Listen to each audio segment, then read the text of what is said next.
Time to learn how to make your own sea moss. It's so easy. Right now I got some dry Conjures Crispus from Living Magnetic. Shout out to them guys. And I am cleaning it out.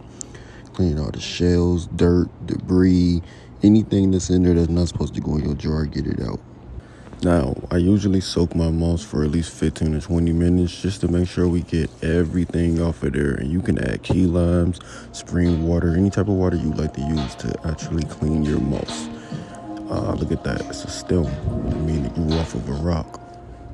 And this stuff looks like the tree of life. It just immediately gets hydrated and it's beautiful all over again. After you clean your moss 3 or 4 times, this is the step that we only do. You're gonna boil it, yes. You're gonna cook it on a low temp. Clean water again until that moss begins to look transparent, almost like this. Yes. Let it cool down. Put it in the blender and let that thing simmer. Chop that thing up. Now, if you're ordering from me, then you make special jars, some with iron supplements to give you energy, some even with Shilajit, and some for detoxing. We got it all.